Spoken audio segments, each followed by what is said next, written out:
Shalom.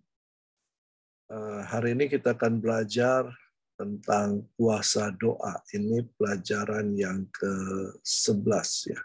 Masalah 11 atau 12. Ya, kita akan belajar tentang puasa doa. Tapi sebelumnya mari kita berdoa. Tuhan Yesus, kami akan belajar bersama-sama dengan para mahasiswa di kelas ini.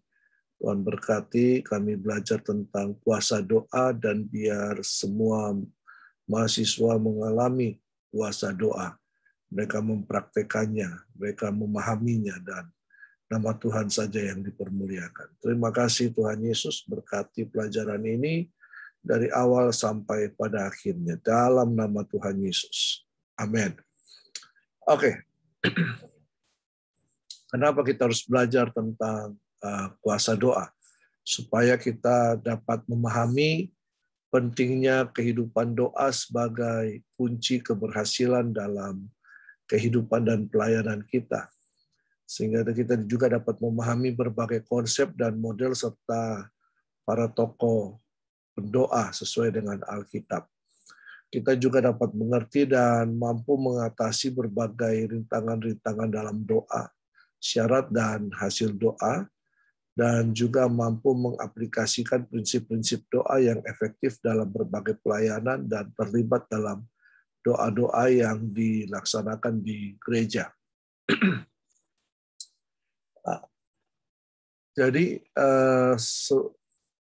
seluruh tokoh, pelopor, para pemimpin rohani dalam perjanjian baru dan perjanjian lama, ketika kita wawancara dengan mereka, misalnya kita ketemu dengan mereka, apa yang menjadi rahasia keberhasilan mereka dalam kehidupan maupun dalam pelayanan. Pasti mereka berkata bahwa mereka memiliki kehidupan doa. Ya. Jadi jawaban mereka yang selalu mereka ulang pasti akan ada kaitannya dengan kehidupan doa. Dalam perjanjian lama, misalnya Abraham berdoa supaya Sodom dan Gomora tidak dimusnahkan Tuhan. Dia bernegosiasi dengan Tuhan. Musa, banyak kali Musa melakukan doa dan juga ketika Israel menghadapi Filistin, Musa berdoa supaya orang Israel mengalami kemenangan. Yosua juga diceritakan dalam kisah di Alkitab ketika berperang dan hari sudah hampir senja, lalu dia berdoa supaya Tuhan menghentikan matahari dan bulan, menghentikan hari pada waktu itu, sehingga hari berhenti dan dia bisa mengalami kemenangan. Hana berdoa, akhirnya Hana mendapatkan Samuel. Elia berdoa. Nah, Elia berdoa, api turun dari langit, hujan turun dari langit. Ya, Daniel berdoa 3 kali sehari dalam berbagai pemerintahan, dia tetap berdoa walaupun keluar undang-undang bahwa selama 40 hari tidak ada doa tidak ada permintaan kepada dewa-dewi atau Tuhan, hanya kepada kaisar atau raja. Tetapi Daniel tetap berdoa 3 kali sehari sampai akhirnya dia dimasukkan di gua singa, ya. Tapi dia tetap mengalami kemenangan. Karena itu rahasia-rahasia dalam perjanjian lama, tokoh-tokoh perjanjian lama itu berbicara tentang bahwa mereka juga memiliki kehidupan doa. Begitu juga dalam perjanjian baru. Tokoh-tokoh perjanjian baru, para rasul-rasul, ya, para orang-orang kudus di perjanjian baru juga mereka mengutamakan doa sebagai modal utama dalam pelayanan dan perkembangan kekristenan. Ya, jadi doa itu yang menggerakkan pelayanan-pelayanan penjangkauan, pelayanan misi sehingga terjadi perkembangan kekristenan. Bahkan dikisahkan dalam kisah para rasul mereka berdoa dan tempat itu goncang, ya, karena doa mereka. Nah, tokoh-tokoh masa kini, zaman gereja masa kini, ada Agustinus, ada Martin Luther, bahkan Billy Graham, Charles Finney, Jonathan Edwards, dan lain-lain. Jadi para tokoh dalam Perjanjian Lama dan Perjanjian Baru dan para pendeta besar, mereka adalah orang-orang yang suka berdoa. Ya, kalau kita tadi sudah belajar bahwa kenapa sampai orang-orang zaman Perjanjian Lama, Perjanjian Baru, dan tokoh-tokoh gereja masa kini sangat sukses karena mereka berdoa. Oleh karena itu pentingnya kita juga harus berdoa. Nah, pentingnya berdoa. Jadi kebiasaan orang datang pada Yesus untuk mengutarakan keinginannya, keperluannya, bahkan proposal-proposalnya, permintaan-permintaan ini dan itu. Tetapi Tuhan Yesus ingin mengajarkan kepada kita bahwa doa itu bukanlah hanya sekedar permintaan, tetapi juga agar supaya kehendak Bapa, kehendak Allah dinyatakan juga di muka bumi ini. Jadi bukan hanya sekedar kita berdoa untuk memuaskan keinginan kita, tetapi kita juga harus mengetahui keinginan Bapa Surgawi. Nah, karena itu para murid-murid Yesus tidak meminta, mereka tidak meminta berkat, tidak meminta Tuhan memberkati mereka dengan kelimpahan, tidak memenuhi keinginan-keinginan mereka, tetapi mereka hanya meminta, Tuhan, ajarlah kami berdoa. Ya. Tuhan, ajarlah kami berdoa. Dalam Lukas 11 ayat 1-13, akhirnya Tuhan Yesus mengajarkan doa. Permintaan ini merupakan permintaan yang simpel, tetapi sangat esensi, ya, sangat penting, karena ini akan mempengaruhi seluruh kehidupan mereka. Nah, kita pun juga seperti itu. Hendaknya kita datang kepada Kristus dengan maksud-maksud yang lebih mulia, bukan hanya untuk mementingkan kehidupan kita sendiri, tetapi kita meminta supaya kita bisa berdoa, dan dalam kita berdoa kita mengerti kehendak Tuhan, apa yang akan kita kerjakan dan kehendak Tuhan yang ingin dilakukan melalui kehidupan kita. Karena pada prinsipnya adalah Tuhan tahu setiap kebutuhan-kebutuhan kita, walaupun kita tidak belum memberitahukan, belum menyatakannya di hadapan Tuhan. Tapi Tuhan tahu. Nah, sekarang Tuhan mau agar supaya kita berdoa itu terjadi komunikasi dua arah. Tuhan menyatakan kehendaknya, dan kita juga bisa menyatakan kehendak kita, dan akhirnya ada sebuah dialog antara kita dengan Tuhan. Ya, ada yang berkata bahwa doa itu hanya Tuhan itu hanya sejauh doa kita. Ya, dia tidak jauh, dia dekat dengan kita. Ya, mengapa doa itu penting? Karena doa itu membuat kita intim dengan Bapa. Kita harus selalu bercakap-cakap dengan Bapa. Seringkali kita terkendala begini. Saya kan tidak layak, saya ini masih berdosa, saya belum kudus, saya kan bukan pendeta. Jadi saya tidak bisa berdoa kepada Bapa. Jadi tolong titip doa saya. Tidak seperti itu. Tuhan itu mau supaya kita bisa datang kepada Dia dan kita bisa menyatakan apa yang maksud hati kita di hadapan Tuhan. Tuhan ingin supaya kita juga bisa bercakap-cakap dengan Dia. Ya, kita bisa berdialog dengan Tuhan, sehingga kita bisa mengerti kehendak Tuhan. Nah, intim itu berarti kita mempunyai hubungan yang dekat. Kita bisa berdialog dengan Tuhan. Nah, yang kedua, doa merupakan pekerjaan utama di bumi ini, ya, pekerjaan kekal, hagios dalam Wahyu. Jadi doa itu merupakan pekerjaan utama. Jadi seperti Daniel yang selalu berdoa 3 kali sehari, ya. Doa itu pekerjaan yang kekal, dan doa itu bisa mengubah arah hidup kita. Tuhan bisa menolong kita, Tuhan bisa menuntun langkah-langkah hidup kita. Oleh karena doa, maka kita bisa melihat ada hal-hal yang di mana bisa terjadi mujizat-mujizat Tuhan dalam hidup kita. Ya, doa itu merupakan Tuhan bagaimana memimpin kehidupan kita lewat doa. Nah, doa mendatangkan berkat-berkat Allah. Ya, doa juga mendatangkan jawaban-jawaban atas keperluan dan kebutuhan kita. Tuhan tahu, ya berikanlah kami pada hari ini makanan kami yang secukupnya. Tuhan tahu bahwa kita memerlukan dan Tuhan akan menjawab itu. Nah, doa juga merupakan ajang pemberesan kita dengan Allah. Kalau kita ada salah, maka kita bisa datang kepada Tuhan, minta ampun, ya, supaya kita membereskan kehidupan kita, mendamaikan kembali.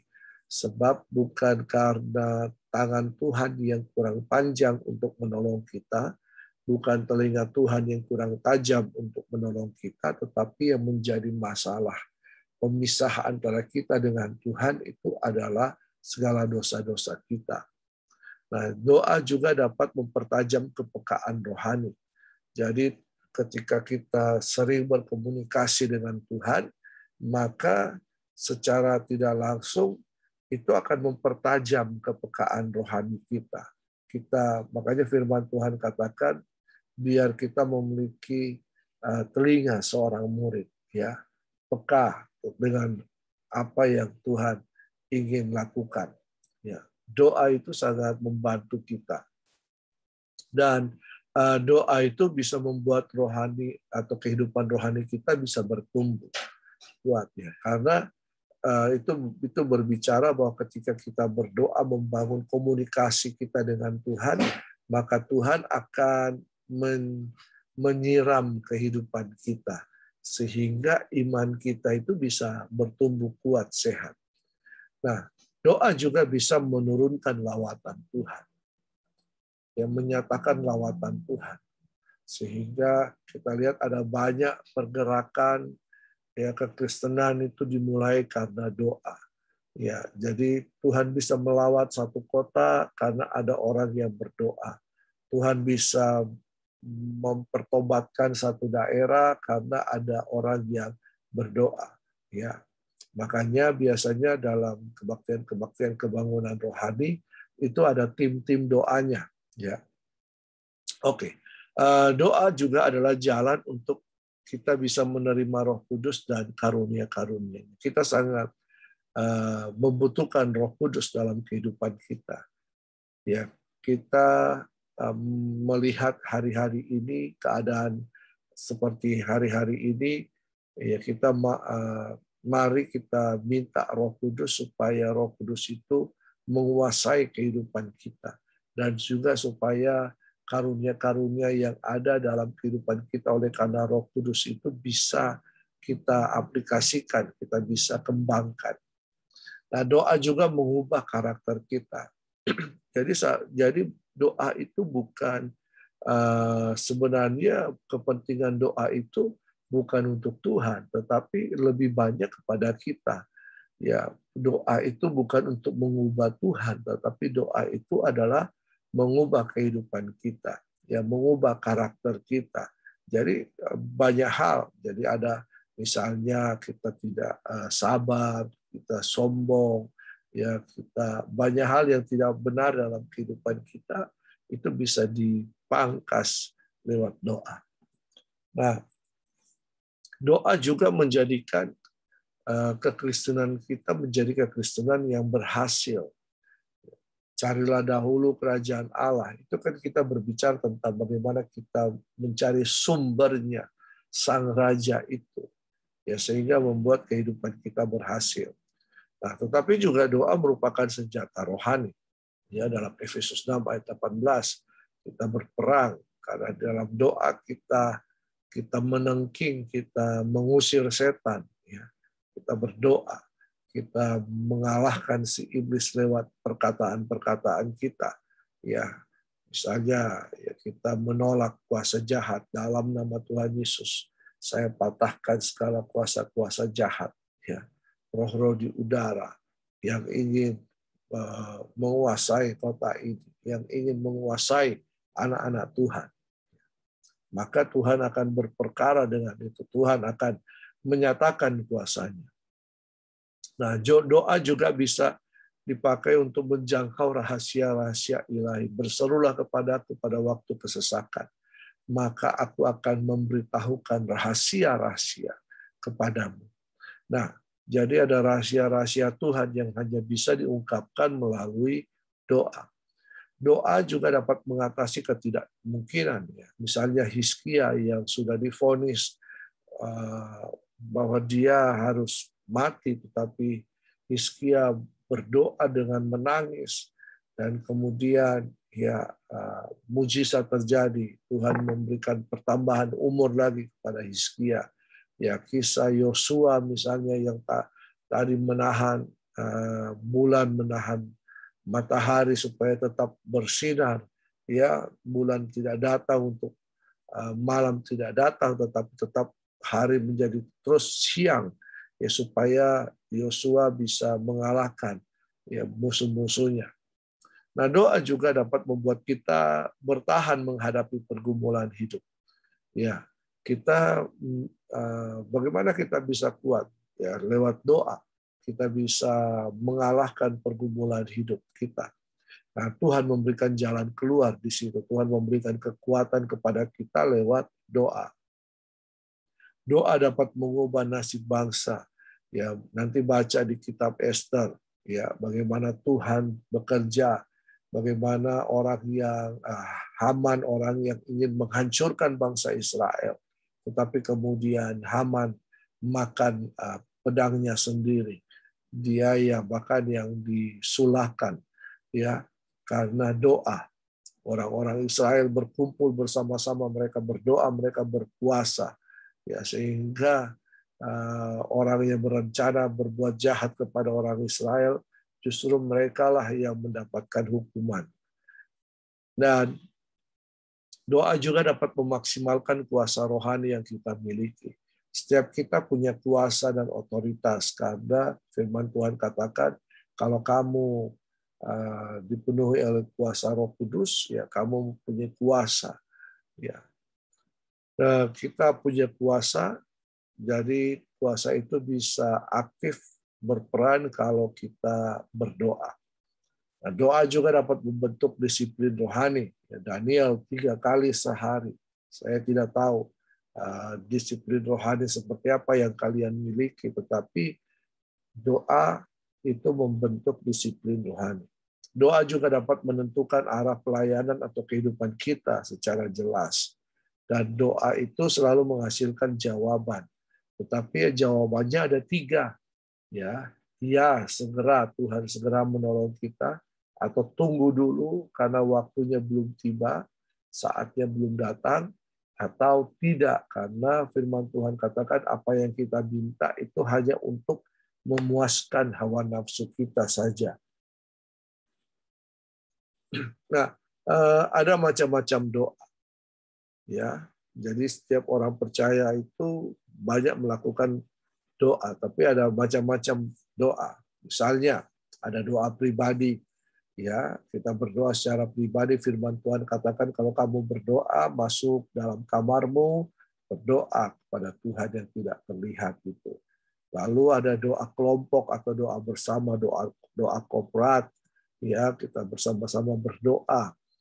Dan ada doa syafaat. Doa syafaat ini merupakan doa permintaan kepada Tuhan supaya ada keselamatan, ada pemulihan, ada damai sejahtera. Kita bersyafaat untuk satu negara, kita bersyafaat untuk satu kota, ya, kita bersyafaat untuk kehidupan kita, kehidupan orang lain. Nah, tapi ada juga yang namanya doa peperangan. Dalam doa peperangan ini kita ya berperang, kita menengking, kita menghancurkan kuasa kegelapan. Ya, kita berdoa di dalam nama Tuhan Yesus, segala kuasa jahat dihancurkan dalam nama Tuhan Yesus. Ada juga yang namanya doa puasa, berdoa dan berpuasa. Ada doa semalam-malaman, jadi Mereka berdoa misalnya dari jam 10 malam sampai jam 5 pagi. Jadi kerjanya berdoa saja, bukan tidur semalam-malaman, tapi berdoa. Ada doa pelepasan, ya, di mana Tuhan Yesus pernah menengking kuasa jahat yang menguasai orang gila di Gerasa, ya, sehingga kuasa jahat itu keluar dari orang gila tersebut dan kemudian masuk ke dalam babi-babi, lalu kemudian terjun ke Danau Galilea. Ada doa kesembuhan ilahi. Ya, kita minta. Nanti pelajaran berikutnya itu berbicara tentang kesembuhan ilahi. Kita minta kuasa kesembuhan daripada Tuhan. Nah, ada doa keliling. Ya, doa ini namanya doa mengitari teritori, ya, mengitari kota, merebut teritori dari kuasa-kuasa jahat. Nah, hasil-hasil doa. Jadi ada hasil doa yang dibagi ada 2 bagian. Ya, kita berdoa, kita mendapatkan berkat dari doa tersebut.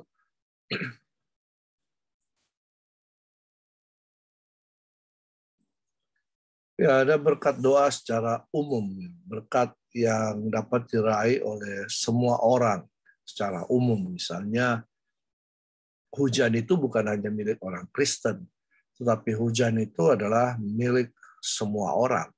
Ya, berkat jasmani, uang. Jadi apa yang ditabur itu yang dituai. Ini berlaku prinsip secara umum. Tetapi ada berkat doa secara khusus. Berkat doa yang khusus ini hanya dapat diraih oleh orang-orang percaya. Ya, ada berkat doa secara khusus, bisa mujizat, kesembuhan, pemulihan, terobosan, dan banyak hal yang lain.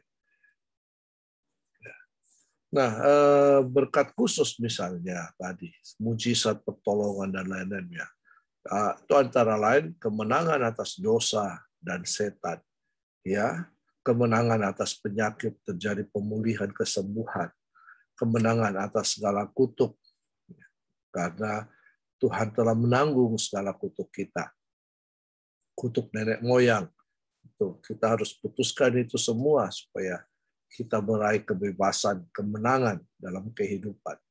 Ada kemenangan atas kesulitan hidup. Nah, kita berdoa, Tuhan menolong kita lepas dari penderitaan, kesusahan. Tuhan memberikan kita jalan-jalan keluar. Kemenangan atas maut. Ya, diluputkan kita dari maut, roh maut, kecelakaan, kematian, bahkan juga kematian rohani. Juga ketika kita berdoa, kita diberikan kemenangan, ya, atas setiap kegagalan dalam kehidupan kita. Tuhan memberikan kita kemenangan. Nah, selain itu kita juga harus tahu bahwa dalam berdoa itu punya rintangan yang ada. Jadi rintangan atau halangan doa ya dosa tadi, bahwa bukan tangan Tuhan yang kurang panjang menolong kita atau telinga Tuhan yang kurang tajam untuk mendengar seruan kita, tetapi karena dosa, di mana ada kepahitan, kebencian di situ, dosa kita yang menghalangi Tuhan menjawab doa-doa kita. Dosa kita yang membuat sehingga langit itu seperti tembaga, ya, kata firman Tuhan. Ya, halangan doa yang lain adalah kuasa jahat, iblis atau setan. Jadi iblis dan setan berusaha untuk menahan setiap jawaban-jawaban doa daripada Tuhan dan membuat kita ya tidak mau berdoa. Ada lagi yang lain, kesibukan, pekerjaan, atau hal-hal yang lain, bahkan kemalasan pun merupakan halangan bagi kita untuk berdoa.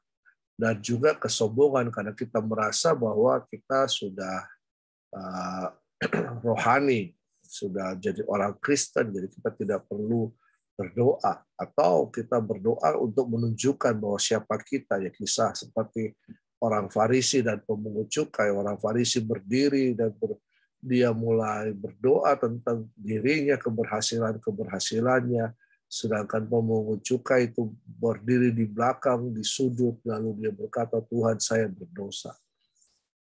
Tapi Tuhan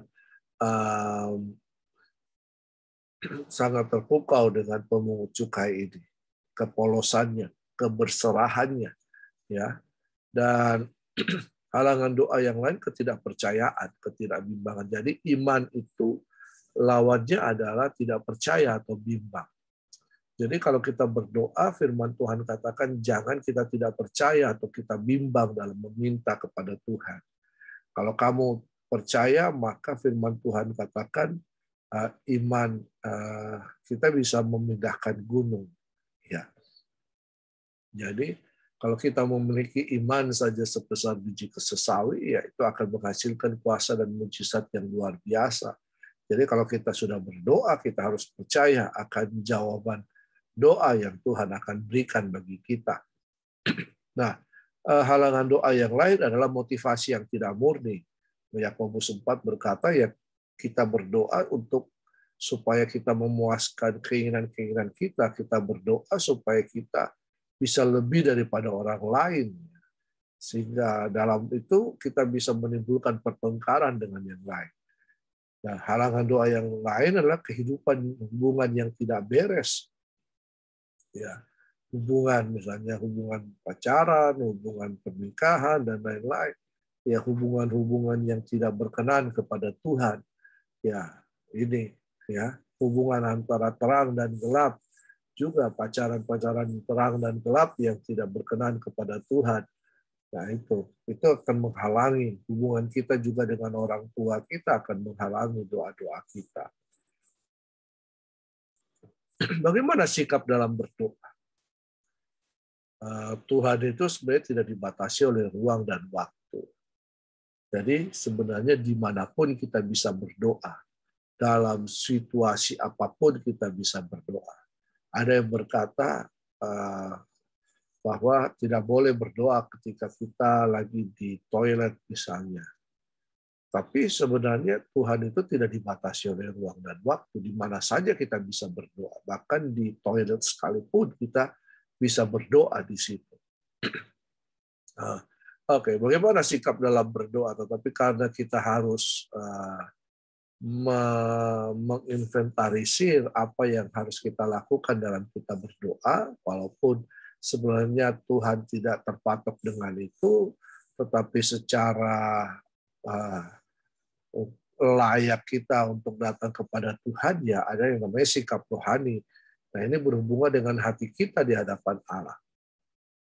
Jadi sikap hati kita ini sangat penting, ya, sebab banyak orang bersikap manis namun belum tentu manis di hadapan Allah dan menyukakan hati Allah. Ya, firman Tuhan katakan kamu itu hanya memuji tetapi hatimu menjauh daripada. Ya, jadi sikap jasmani bisa menipu, namun bukan berarti tidak perlu. Jadi kita bisa seseorang itu tidak bisa sopan misalnya di hadapan manusia, bagaimana dia sopan di hadapan Allah yang tidak kelihatan. Jadi kita harus mempunyai sikap hati yang benar, hati yang baik, supaya kita bisa dikenan Tuhan dalam setiap doa-doa kita. Ada beberapa sikap rohani yang diajarkan Alkitab. Jadi kita berdoa dengan rendah hati, kita berdoa secara sederhana seperti anak-anak, tidak bertele-tele kata firman Tuhan. Ya, sederhana saja. Kalau kita mau doa makan, ya doa makan saja, jangan dikaitkan misalnya Tuhan Yesus, kami mau makan, berkati makanan dan minuman ini. Dalam nama Tuhan Yesus kami bersyukur. Amin.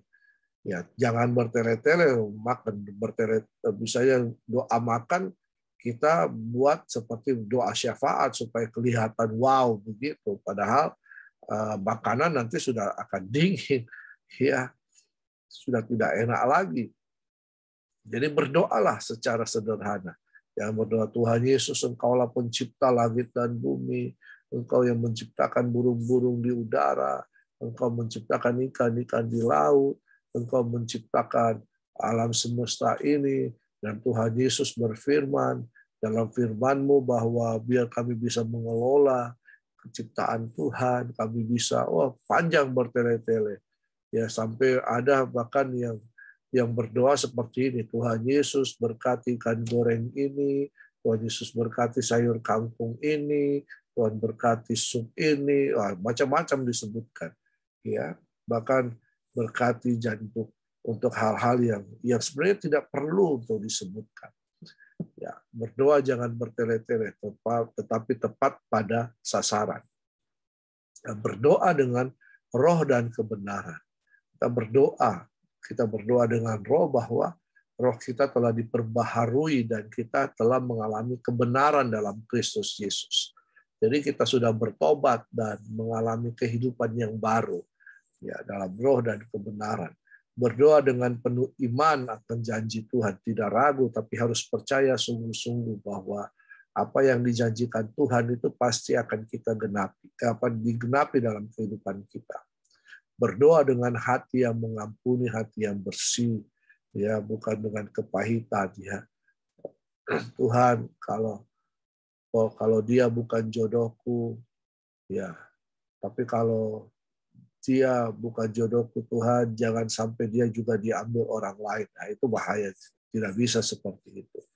Ya berdoa dengan bersukacita, ya doa yang penuh ucapan hati, yang penuh dengan ucapan syukur, ya hati yang murni. Nah, kita berdoa seperti itu, kita bersukacita karena Tuhan itu baik, kita bersyukur bahwa Tuhan itu mendengar doa kita dan menjawab doa kita. Ya, bahkan ada yang berkata thank you in advance. Jadi bersyukur sudah terima walaupun belum menerima. Ya, kita berdoa terima kasih Tuhan untuk masa depan yang luar biasa yang Tuhan janjikan yang saya akan alami. Ya, seperti itu. Ya, Tuhan terima kasih Tuhan untuk pasangan hidup yang Tuhan sudah berikan kepada saya untuk masa depan saya. Berdoa seperti Tuhan pekerjaan yang baik untuk itu thank you in advance. Jadi bersyukur untuk hal-hal yang nanti Tuhan akan genapi di masa-masa yang akan datang. Berdoa dengan hati yang murni, motivasi. Untuk apa saya berdoa? Saya berdoa untuk ini, untuk apa sih? Ya. Apakah untuk memuaskan nafsu? Misalnya, Tuhan saya minta mobil. Untuk apa? Supaya saya bisa memamerkan kepada teman-teman saya. Itu bukan motivasi yang benar. Itu bukan dari hati yang murni. Ya, Tuhan saya bisa berikan saya kendaraan supaya apa? Supaya saya bisa beribadah, pergi ke gereja, tidak bisa jemput teman-teman yang lain. Nah, itu hati yang murni, motivasi yang baik. Ya. Jadi, nah itulah beberapa sikap ya bahwa kita harus berdoa karena doa itu sangat penting. Doa itu merupakan hubungan kita dengan Tuhan. Kapan saja kita bisa berdoa, tapi kita harus disiplin ya berdoa. Apakah berdoa harus panjang-panjang? Tidak, doa doa itu jangan bertele-tele sesuai dengan apa yang kita butuhkan ya, apa yang kita inginkan ya, kita minta kepada Tuhan. Jangan bertele-tele dan berdoa dengan yakin percaya apa yang kita sudah doakan pasti akan dijawab oleh Tuhan. Oke. Tetap kerjakan tugas-tugas diskusi, nanti dikirimkan ke email saya ya, dan jangan lupa bahwa selalu absen kepada ketua kelas dengan menyertakan bukti seperti yang diminta. Oke, kita akhiri untuk pelajaran ini. Ya, mari kita berdoa. Terima kasih Tuhan, biar setiap kami bisa memahami, bisa mengerti tentang kuasa doa itu dan mengalami kuasa doa itu. Mari Tuhan jamah, Tuhan berkati seluruh mahasiswa yang ada. Diberkati dan Tuhan menolong kehidupan mereka sehingga kita bisa bertemu lagi dalam pertemuan-pertemuan selanjutnya dalam nama Tuhan Yesus. Amin.